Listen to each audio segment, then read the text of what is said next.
Hopefully it's doing it. It's doing it. So I'd like to welcome everybody to our speakers program this evening. For me, it's a very special speaker. I've known Christine Duval for a long time. We were just talking about it. Actually, it goes back to like 94. I didn't think it was that far, but yeah, it's 94. Yeah. When she was in LA, when she had the Franklin Duval Gallery in LA at Bergamot Station. Always one of the galleries at Bergamot.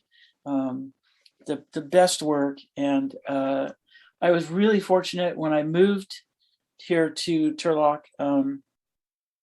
that another artist, Stuart Allen, introduced me to Christine, who I'd already known.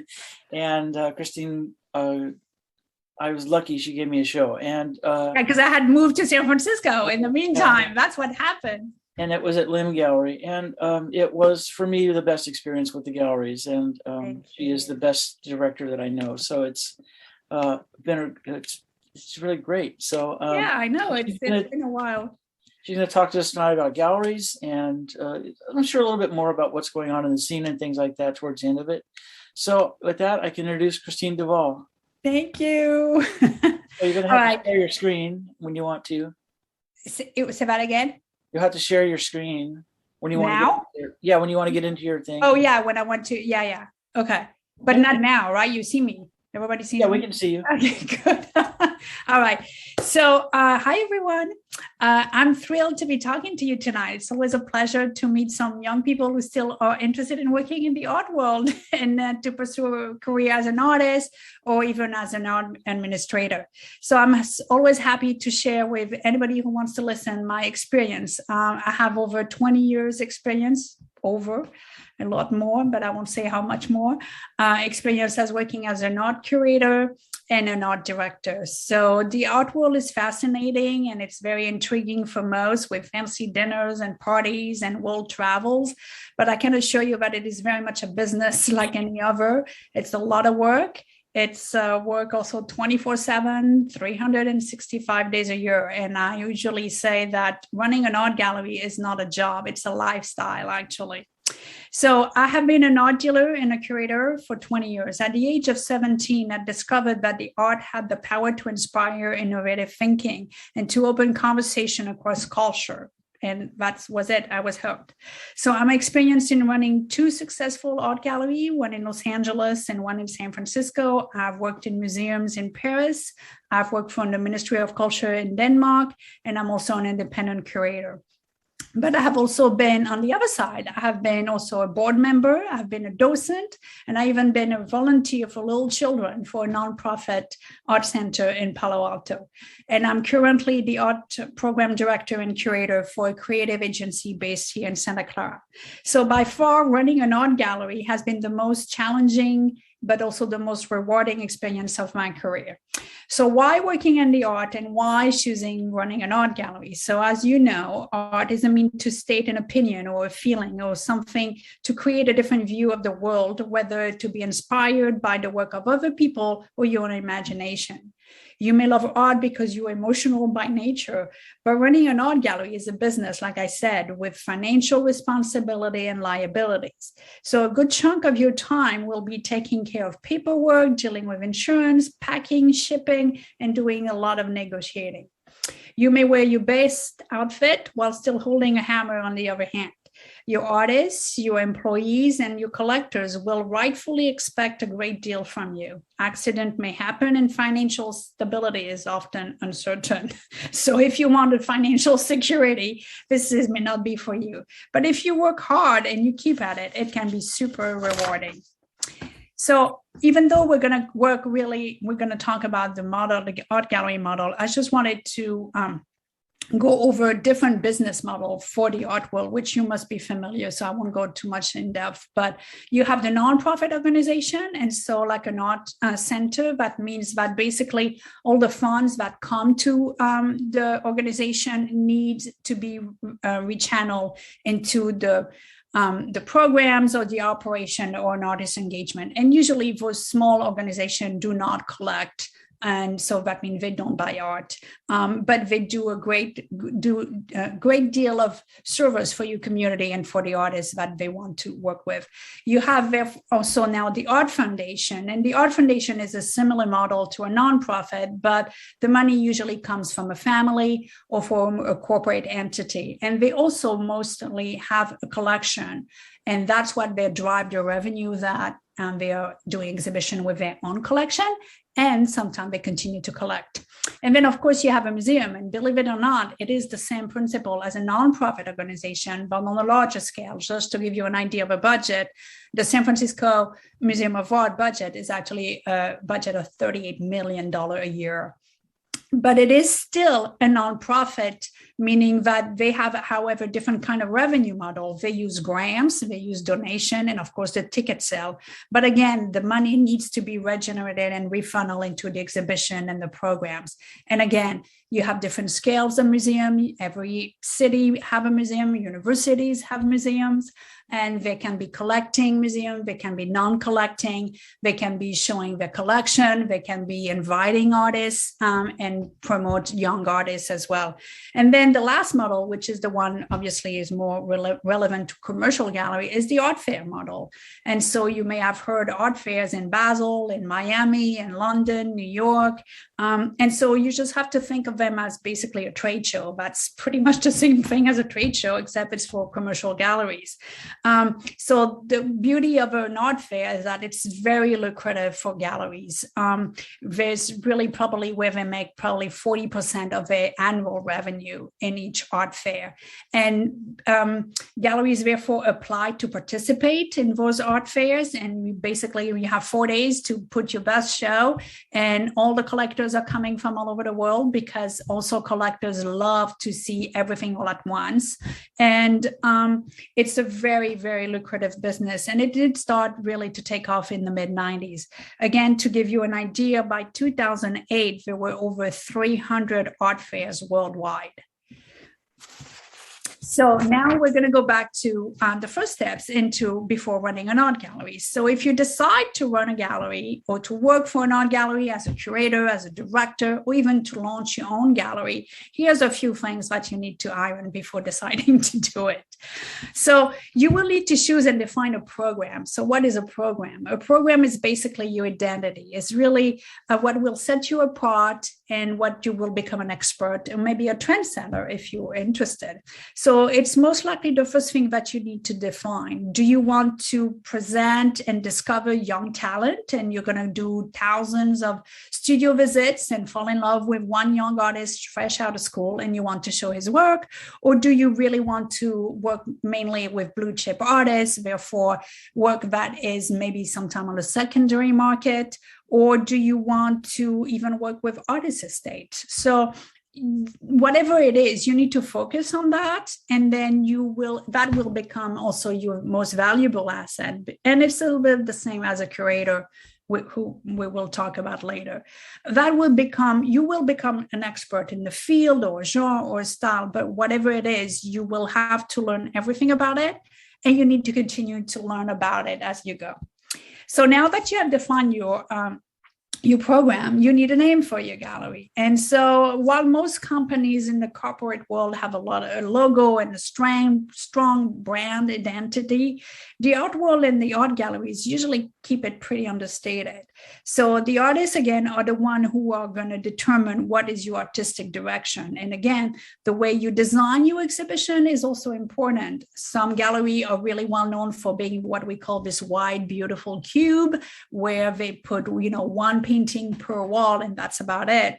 But you can certainly have an aesthetic that's completely different. You can have colored walls. You can be interested in doing salon style. You can also actually be selecting performances or installation work, which is very different. And that is, again, going to drive your style, your brand, what you're going to be known for, where artists or clients, collectors want to see something out of the ordinary, that they know where to go. And of course, art, don't forget that art also evolves over time, right? So it's important to stay open and to be open-minded and allow some room to grow, to improve, or even to change. So what I would recommend is that stay classic, stay timeless, and then just use, the name. And that's why also it's very important, because a gallery is very personal. And that's what explains why 90% of galleries bear the name of their owners. So you have Brian Gross Gallery, you have Gagosian, Hosfeld, Catherine Clark, and Duval Contemporary. So what are the two most important things or assets of a gallery? The first one is your mailing list. So this is the most important thing. And this is a full-time job. You're going to have to hunt for new clients, find who are the top collectors in the country, and also work with the press. You have to find out who is writing for which magazine. And that is probably the most trickiest thing to this day. It's really, really hard to pin down the writers for all of those magazines. So once you have your mailing list, which obviously grows all the time, every month, every time you have somebody that comes into your gallery, your job is to get their email address. In my days, it was to get a phone number and a mailing address. Now it's to get an email address and to make sure, you can reach those clients. And then the second thing is once you have all your artists, your stable, is actually an impeccable inventory. And so before you are able to hire a registrar who is going to do that job for you, you're going to be the registrar, and you have to know your inventory of what is available at all time. When you have an exhibition, of course, it's in front of you. You know what you have to sell. It's in front of you. You have the price list. But you need to know what you have in your back room. If you have a collector or an art consultant or somebody who really comes out of nowhere and asking you, I'm looking for a blue painting, that size and that price range, you have to be able to know that you have that piece in the back room. So, and also, of course, when you start to have work that travels between exhibition, if you collaborate with a museum, if you have an art fair, what sells, what doesn't. And I won't even go when you start to also working with edition work. So you have 10 of the same thing. You absolutely need to know where is what at all times. And so once you have your artists that you have decided to work with, of course, there's going to be some contractual paperwork to do. And so I would recommend, as a young gallery, to always start with a consignment. And so a consignment is just an agreement between you and the artist, and just about selling the work.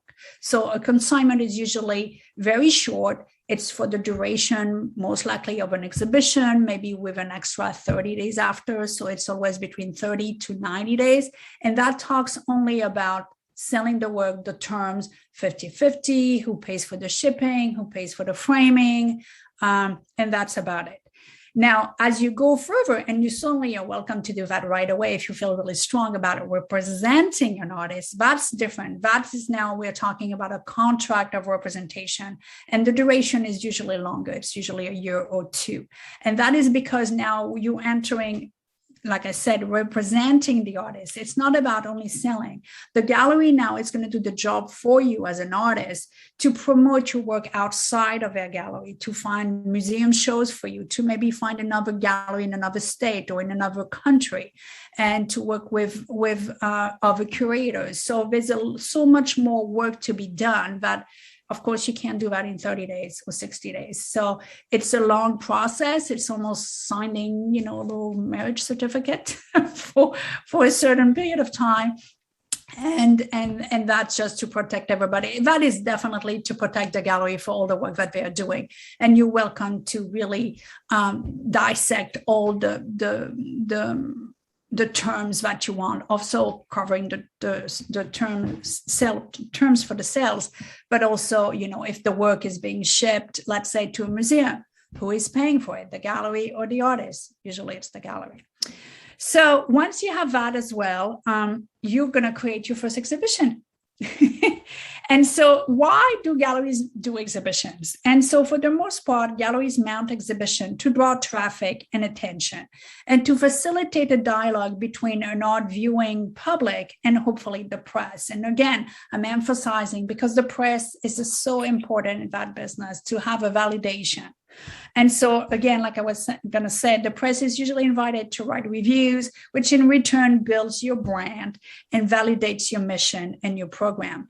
And also because collectors are reading those magazines, they are looking every Saturday to see which gallery got a review and how a museum show, got appreciated or not. And they do pay attention to that. As far as the sales, of course, you have an exhibition, and for a gallery owner, it's a lot of pressure to sell the work. You have 30 days, but you will be very surprised to know that usually work is already sold before even the opening happened, if it's a good gallery business, if you're able to sell. But, usually a gallery, when they schedule their exhibition, they don't work just 30 days. They work before and they work after the 30 days. And so more you're ahead of a game, better it is for everybody. And then know your audience. And so while your collector base and the artists you're working with can be located anywhere in the world, you still have to be mindful of your experience with your immediate audience, which is locally. So there are many ways to be relevant to your community. You can support it, of course, by showing your local artists, but I usually find also interesting to kind of fill a void of bringing something that maybe your audience or your community would not see otherwise, and therefore they're interested, and that's why they want to come to your exhibition. Either way, it is important to understand who your audience is and to make sure your program is engaging and you always keep a conversation with the local. I have seen people coming to my exhibition for years, every single month. They never bought anything, but they were interested because it was their way to be engaged and to have, to experience something that they would never do. And it's fine. You have to also have this mission of giving and educating people. This is part of, running a gallery is a business, but there's also the emotional and the beauty of educating people and sharing an experience with them. But you need to sell some. And so okay, hold on, where am I? Yes, know your audience. You need to know your stuff. And so whatever you're going to show, you better be good at it and know what you're talking about. And so, of course, I know some of you are already in museum study classes, so it's perfect. I wish they had that in my days. They didn't have museum study, didn't really exist. It was really straight art history, but museum study didn't. I think it came about, I don't know, Dean, probably around the 90s, right? When it was program, started to be really important. And so it's called museum studies, but obviously that will be helpful for anything, the art world or, art galleries, nonprofit, foundation, or museum. So as you know, those courses integrate and apply knowledge from a range of disciplines: design and curatorial practice, project management, collection and exhibition management, budget and finance, education, new technology, and something, again, I was hinting earlier, the visitor experience. Once you have that, you should be good to go. But also art history and even maybe studio practice classes could be highly recommended. And so I love art history just because I love history, but also because it provides a mean by which you can understand our human past in a relationship to the present. Because the act of making art is something that you find anywhere in all the culture since the beginning of time. So art history will also teach you to analyze the visual. And so by owning skills of close looking and descriptions and understand the historical sources, art history offers tools and a vocabulary to interpreting the wealth of visual culture. And you need that vocabulary in order for you to explain the work when you talk to a client. So, for example, if I say cubist and expressive, and I say magenta instead of pink, or if I say diachroic, or if I say pinhole camera, all of those words are extremely important. More you will have an extensive vocabulary, more you will be able to convincingly describe the work and talk about the work and engage with your client. So being able to describe a painting and a sculpture or an experience is really crucial when it's time to sell. And of course, and last, visit as much as you can museums, art galleries are free. And I know that there may not be so many in Turlock, but if you come to San Francisco, do not be afraid to go to art galleries. They are free. You can learn so much and experience completely different things. So never be afraid to enter some art galleries. And so, of course, like I said, you still need to sell in order to pay your bills. And so how to close a deal? Well, there's not really a sales pitch in the art. I mean, again, I really believe that if you educate the client, if the person you're talking to is getting an education as you are talking about the work, half of the sale is done. There's another way to close the sale. That's a different, like, for example, if somebody say, oh, I really like this painting, would you like me to wrap it up for you? That is a closing pitch, but that's not your sale pitch, right? Your sale pitch has been talking about the work. Why is it good? Why the artist painted this? Eventually, is the work going to appreciate and value? Is that the goal? Is that not the goal? You also need to ask a lot of questions from the collector or from the person you're talking to. What do you like? What you're looking for? Are you familiar with this type of work? You really also have to get a lot of answers from the person. You have what we call in the business to qualify the person. You have to qualify the person. And as you know, it's the same. That is the same as selling a car or selling a piece of art. You need to know who you're talking to in order to really pinpoint the right answers for your collector. But do not do art speak. That is not recommended. So I think there's a lot of people who are really afraid of walking in art galleries because, one, they think that they can't afford it, or two, they're going to feel really stupid because they don't have the language or the vocabulary.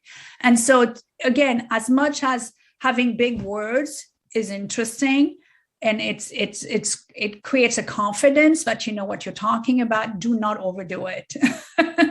Because otherwise the person feels like, okay, she's talking way over my head. I don't have time or interest. I feel stupid. And the connection is not going to happen. And so now you have all the ingredient. And now to have a gallery, you have your collectors, you have your press, you have found a few artists that you're willing to show. And now you're going to shift into the role of a curator. Because right now I'm talking about an art gallery, that's me, one person. I'm the curator, I'm the installer, I'm the seller, I am doing my registrar, my inventory, I do everything. I mean, most galleries are probably literally one person and a half, I used to say, or two, an assistant. And so until you're able to pay yourself a registrar and an installer and somebody who does your social media and your marketing, you're going to have to do it all. So now you're shifting the hat from the business person to the curator. And so you may have noticed that the word curator and curating are very popular these days, okay? In marketing campaign, in job search across all the industry. When I enter, it occurred to me about a few years ago, I was looking for curator, and I would get, in biotechnology companies and in research, and I was like, what's going on? Well, what happened is that thanks to Google, I don't know if you have noticed, but we have become a society driven by data. And so curating that data is now something that has become so essential to differentiate between quantity and quality. And so a curator's job now is to create order, to sort out all of those information in order to tell a compelling story using that data. So if you say I'm a curator, you could be a curator in an art curator, you could be a sommelier in wine, but that's a curator. You could be a florist, you're sorting out flowers and you're making a bouquet, that's still a curator. So in the art field, what does it mean? Well, in the art field, it means that a curator creates a connection among all the art pieces, which in turn creates something that is more valuable than the combination of each piece. The connection of the art pieces within a context creates a storyline, which is what people are going to remember about. So an art curator tells a story in which the subject matter is either an artist, an art movement, or a type of artwork.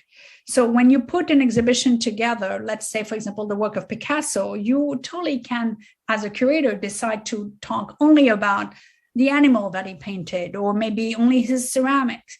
So a good curator not only tell a good story, but he has also have to bring the ability to surprise the viewer. So he or she can build up a story in which something very little is known. And then by the idea of you putting the whole concept of this exhibition, you have removed actually the learning process.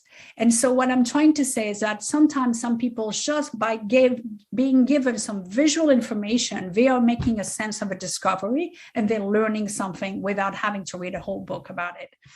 And also what is really important to me is that a curator inspires, and then also a good curator is also a good project manager when it comes to exhibition design, installation, and lighting. So a curator needs to tell a story, needs to understand how to present the story, so there are many elements that you can tap into. And so it's a big job. And it's fun. It's really fun.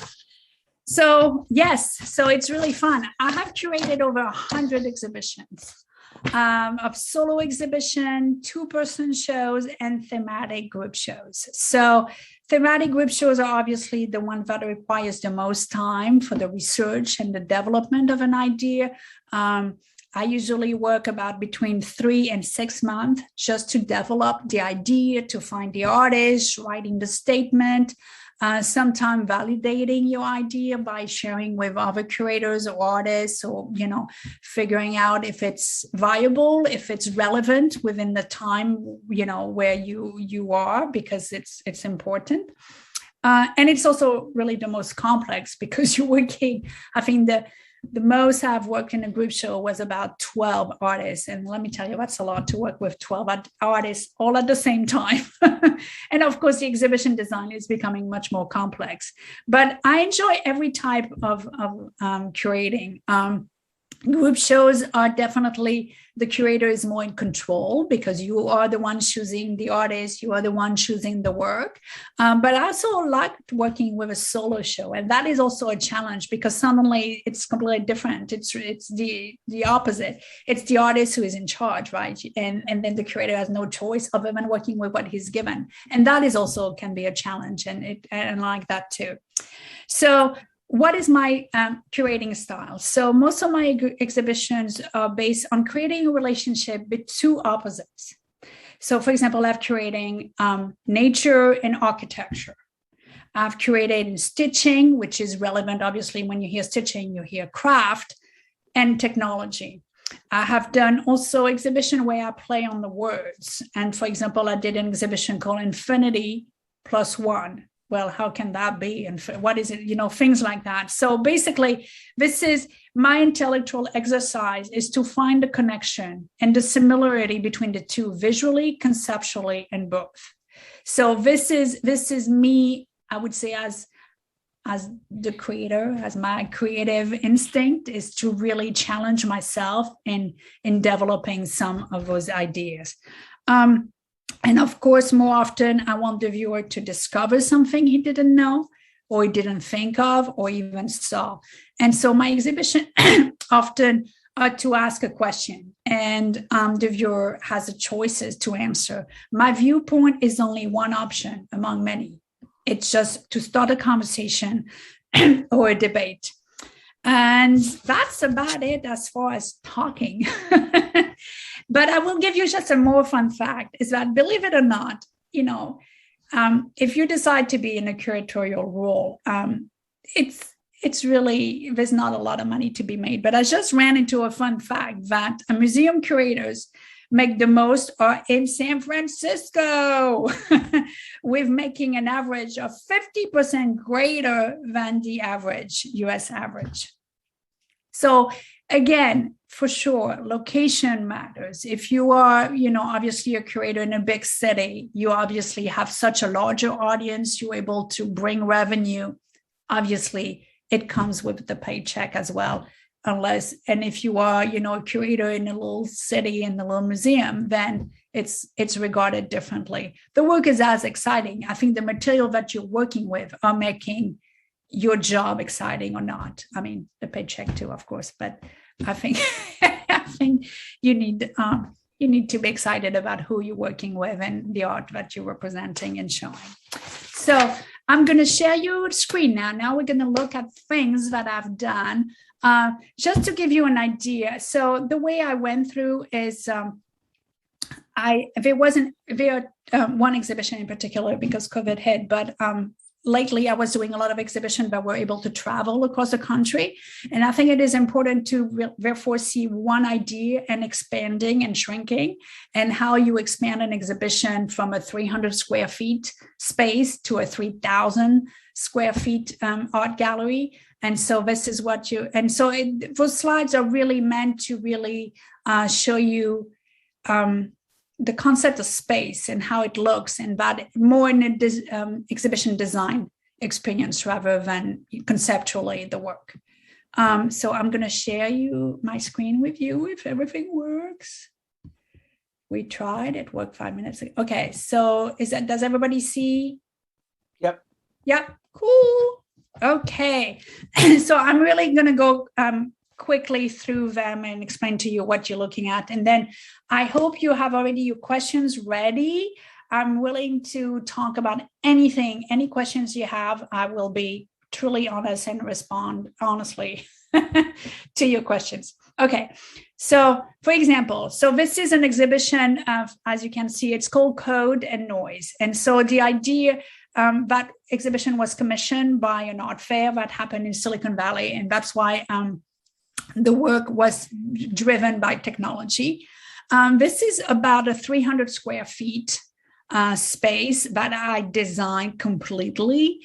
And the challenge, as you can see, is really the light and dark. And so I have works that required, lighting, photography, and prints. And then I had video work. I have even another room that you can see in the back that need to be absolutely dark. And that's definitely a challenge when you have group exhibition and what type of medium you're showing. So that was shot by a photographer. That looks beautiful. And that actually made it as an advertisement for their fair. And then, so this is, I'm sorry for the quality of the photograph, but I thought it was really interesting for you to see. It is important to make a model. It is important to be prepared as much as you can. And even though my model are not really the best looking models, it is important to really work at scale. It is at scale. It may not be pretty, but it is at scale. And it's because that is going to translate, as you can see below. I had to, hire and demand, those builders to build the space accurately. And I cannot afford to be off, by a foot or 2 feet or something like that. And also you have to work with your lighting. So I thought it would be fun for you to really see. The artwork is also at scale. You need to do all of those printing of those little, vignettes and place them. And so you can really see it is never 100% bulletproof. But if you can really negate the difficulty and really make the most preparation possible, it sure is a big help. So that is still for the art fair. And then boom, like 3 months later, we now are, talking about a 20,000 square feet massive installation with about, I think, 50 artists. That was in Santa Fe. This is a very, very famous new media arts festival that I highly recommend if you're into that, every year in June in Santa Fe. Video, technology, AI, VR. It's absolutely fascinating. So among this entire floor plan, you'll see my name up there, Christine, that little space up there. And same thing, right? But you're going to see the next slide, which I think is hilarious. Okay, so you see that photo on the top left corner? Okay. That's what I was given when I came to visit. And they said, well, we're thinking about giving you that space. And I was like, okay. And so let's call it what it is. It looks really like a dump. But I said, oh, sure, it looks great. And so I went back home, that is, now we're in Santa Fe. I went back home, and then here we go again. I did, once I cleaned my head of all the clothes and the ladders and all the junk, and you're able to really, see what the walls, what they are for.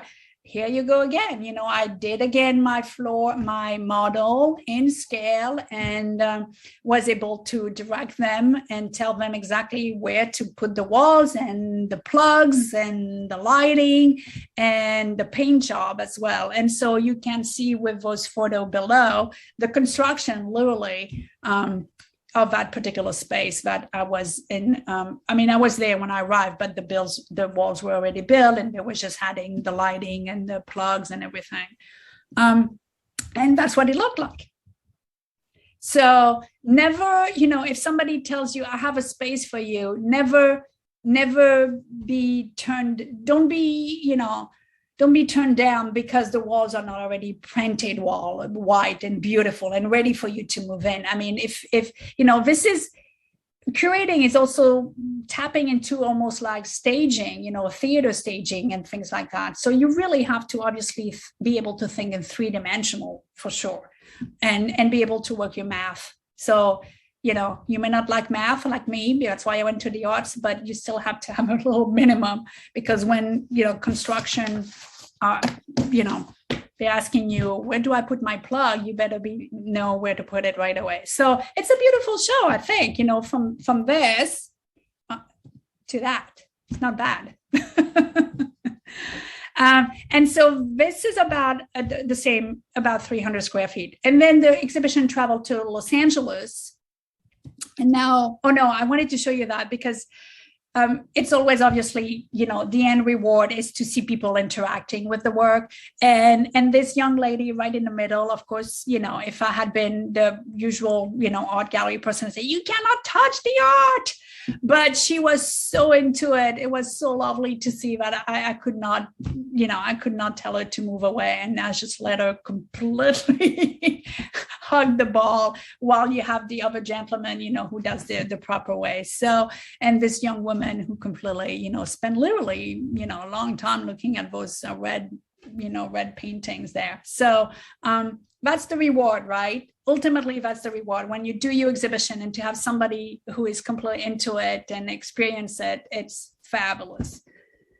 And so that, like I was saying, that exhibition continued to travel another 3 months later to Santa Monica. So that is a 3,000 square feet space, which I was very familiar with, and I have curated many times in this space. But you suddenly see that obviously I had to add artists to the idea because I had to add work because it was so big. You can't always expand, putting pedestals wider, but walls, you still have to put work on it. So I did add some artists into this exhibition. However, again, you can see, the dark and the white, so it's still the same problem. I must tell you that something I completely forgot literally when I arrived were those skylights. And so I had prepared, those 2 rooms in the back to be the dark ones for the video work, for, really dark work. And I completely forgot about the skylights. So luckily the paint job was not done, and we completely shifted. And that's what you can see, the walls completely, the dark wall became in the main gallery, which actually turned out to be the right choice. So like I said, you can be prepared, but I always, suggest you come always 1 day before installation, as many days as you can, to make sure that everything is absolutely solid. And you'll be surprised. Again, you decide to put one painting on that particular wall, and suddenly you walk in and you're like, it doesn't work, and you need to put it somewhere else. So always, never panic. Everything turns out always perfect. There's a reason why it's there. So again, other installation shots. Again, you see you have work that is also interactive. So therefore, positioning the work is also really important in order to give the best experience for the people and for the work. And I did put this slide just for you to show. Also, something some people sometimes don't realize, but you have two things when you do an exhibition. You have an opening, which most of the time happens at night, and you have during the day. And so, for example, those two photographs are pretty much of the same work, but however, you can see a completely different experience. So you have, again, to be mindful of the lighting and where you put the work. And here are my black walls, not black. I never use black. I use a dark navy blue specific that I like. But as you can see, they are completely, for me, they are the right spot because they are countering the light coming from the window. And so it ended up being, the perfect space in order to put work. You may not know, but this work in the back is actually a video working. So that's why it's important. Completely different. So in 2010, I did an exhibition on contemporary Chinese art in a big space in Sacramento. And I just put those because talk about the white cube. I mean, even the floor was painted white. So it cannot be more white cube than that space. And it was quite beautiful. And so now we're entering, when I was the director at the LIMN Art Gallery, for about 10 years. And so I put those four together because I really wanted you to give you the idea of how art is so exciting and can change a space.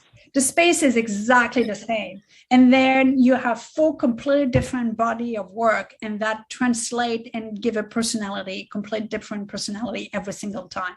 And I think for me as a curator, as an art gallery director, this is what is exciting. You never do the same thing. Even though you have the same space, you put art completely different, and it tells a completely different story, a different mood. And that's really what I love the most. And so I think by putting those together, you can really see, wow, even though it's almost shot at the same spot. It's quite old, 2006. Nobody had iPhones at the time yet. And, we had only like 4-pixel camera. We were super excited. Again, that's because it's a good photograph. So it was shot by a photographer. So same space, and you see, the vibrancy of the colors, and it's absolutely stunning. And then we have, much more conceptual work, and so you go from dark to light within the same space. And then somebody you might know. Oh, yes, that is Dean. So back in 2008, like Dean was saying, we had the pleasure to mount actually 2 exhibitions. This is the best photograph that I found. But amazing show. All of his sculptures, his plexi boxes, and his rubber pieces. Are you still working with rubber? A little bit, yeah. Okay. And so forward a little bit, 2017, so most recent. I put this because it's also kind of funny to me. This is one of the same artists. So actually, I'm going to go back quickly. This is the same artist in 2007, and then he did this work on paper in 2017, and so I give him a show. But of course, he told me, "Oh, they are pretty large." I'm like, "They're all rolled up." I'm like, "How am I going to decide?" Those are about 8 feet long. And so I decided, give me a ladder and let's put them on the floor, and that's how I selected the work. And so same thing, when you do studio visit, this is the best, really. But don't be afraid to really dig into it, pull, and do whatever you see to really make the best decision, because that will inform you on how to present the work. And so as you can see also, we decided to paint the wall a beautiful warm color in order for the white of the paper to pop up. And so here's exactly the final installation shot.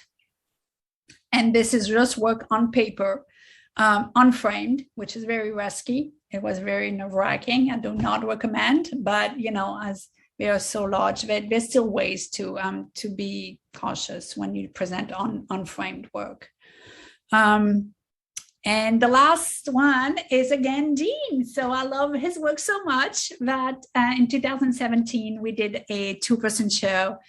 So Dean, of course, has the sculptures, and then Howard Hirsch, who is more of a woodmaker, a painter on wood panels. And so same thing. It was I think there's a new trend, frankly, that is coming into the art business of really having a different color wall than there's just plain boring white. I'm personally very fond of this particular color. It looks really beautiful. So that could be something you can do in your gallery if you fall in love. And it has to be something that works or not, because now everybody can paint their wall every month. But I can assure you, you don't want to do that. So that's about it.